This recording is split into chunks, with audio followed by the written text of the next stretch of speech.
Ever get that feeling someone's watching you, even when you're alone at home? The house is dark, silent, every noise amplified. Floorboards creak, pipes groan. Just the house settling, right? But what if it's something else? Something hiding in the shadows, listening. Your home is supposed to be safe.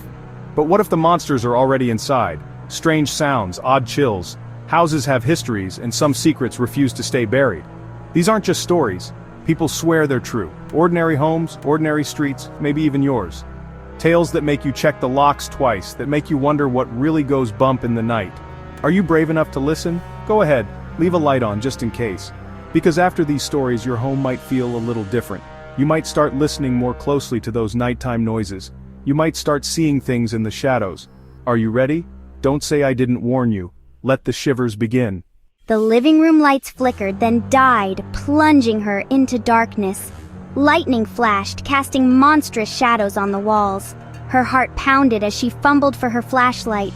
Its beam cut through the gloom, but the shadows seemed deeper, more menacing. The house groaned and creaked, as if protesting the storm or something else.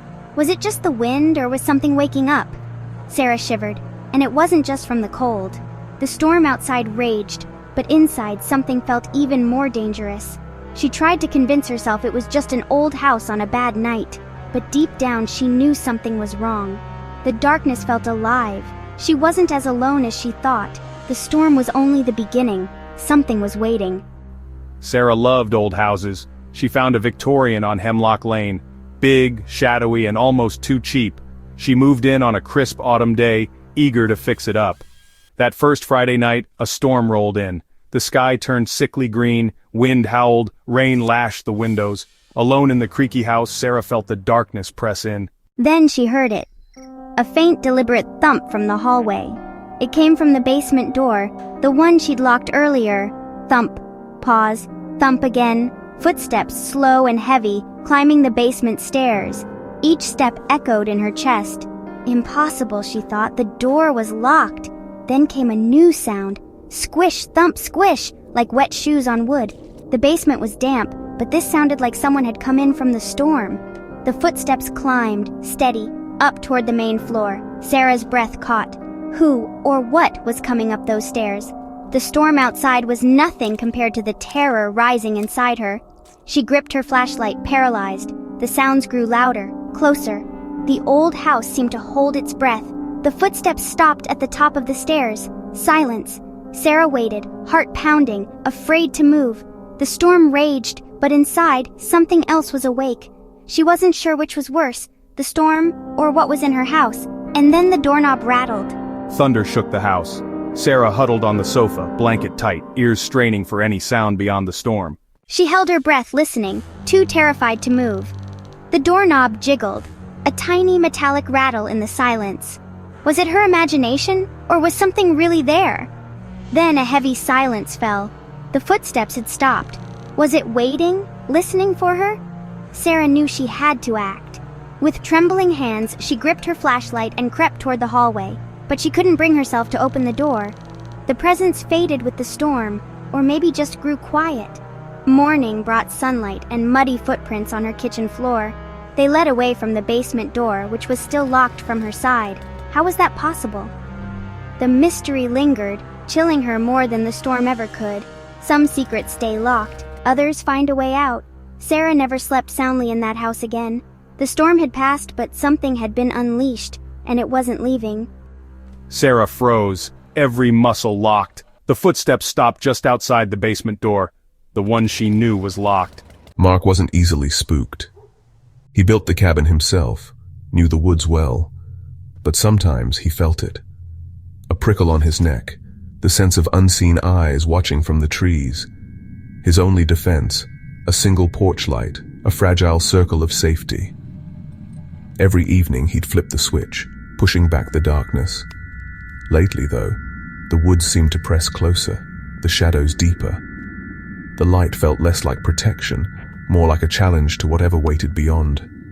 Mark relied on that light more than he admitted. The forest was patient, and the night was hungry. He wondered what might be watching, just out of sight. The line between safety and fear was thin, and the darkness was always waiting. Let's leave Sarah's haunted house and travel to Willow Creek, deep in the ancient forest. Mark lived alone in a rustic cabin, miles from anyone. He loved the isolation, the peace, except on nights when the darkness felt alive. He frowned. The bulb was new. He stepped outside. The air was still, the woods silent. The light pulsed faster, casting wild shadows at the forest's edge. Trees became claws, shapes twisted in the strobing light. Mark's skin prickled. He felt watched, intensely, from the darkness. Something was out there, just beyond the reach of the light. His heart hammered. He stepped back toward the door. The porch light flared, then died with a pop, plunging everything into blackness. Mark scrambled inside, locking the door, breath ragged. He was sure now, something was out there, and the darkness was its ally. The cabin felt small, the woods infinite. He pressed against the wall, listening. The silence was thick, oppressive. He didn't sleep, jumping at every sound. The next morning the light worked perfectly, but outside he found large, unfamiliar tracks near the tree line. They led away, back into the forest. Mark never saw what made them, but he knew he was not alone. One moonless night, Mark noticed the porch light flicker, on, off, erratic, almost deliberate. Mark watched from the window, searching the darkness where the porch light used to shine. The woods, once comforting, now felt hostile. Then he saw it, a flicker of movement at the tree line. Too tall and slender for a deer, too fluid for a bear. For a moment, he thought he saw eyes, two faint luminous points watching him. He recoiled, shuddering. He didn't sleep that night. In the morning, the porch light worked, but the tracks remained. Deep, strange, leading away from the cabin. Mark never learned what watched him from the woods, but he never forgot those eyes. The forest kept its secrets, and Mark kept his porch light on, every night. Our last story takes us to the city, to Maya, a student desperate for a place to live. Apartment 4B was cheap, a little gloomy, but perfect. The landlord, Mr. Hemlock, was odd, pale, unblinking, and strict about one rule. That door stays locked. Never try to open it. Never knock. Understand? No explanation, just a cold stare daring her to ask. Maya agreed the rent was too good to pass up. The first few nights were quiet, then the noises started, faint, but definitely from behind the forbidden door, scratching, whispers, and sometimes soft, mournful crying. Sleep became rare. Maya asked Mr. Hemlock, but he only said, Mind your own business. Stay away from that door. One stormy night the crying grew desperate. Maya pressed her ear to the door. She heard ragged breathing. Whispering, "Help me." Then, a metallic click from inside like a camera shutter. Maya jumped back, terrified. She packed her bags and left the next day, never learning what was behind that door. Whispering, "Help me." Then a metallic click, like a camera. I leaped back, heart racing. The next day I moved out. I never found out what was behind that door. Some mysteries are best left unsolved. I tried to ignore it, blaming mice or the old building. But the sounds became impossible to dismiss. Sleep vanished. The whispers were human, urgent, and the crying was heartbreaking. I asked Mr. Hemlock. He only warned me again. One night I pressed my ear to the door and heard breathing. The scratching behind the locked door grew louder, joined by whispers and crying. 3 glimpses into the shadows, footsteps from a flooded basement, a watcher in the woods, and sorrowful sounds behind a locked door. Are they just stories or something more? Maybe your own home feels a little less safe tonight. The world is full of unexplained noises and unseen presences. Maybe you've felt it. A creak too regular, a shadow that moves when you look away.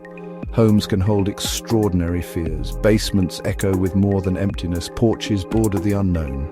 And rented rooms hide sinister secrets. Every home has its hidden stories. Tonight, listen carefully to the whispers in the walls. Be aware of what might lurk in the dark just beyond your sight. You never truly know what's there, watching, waiting until it's too late. Sweet dreams if you can.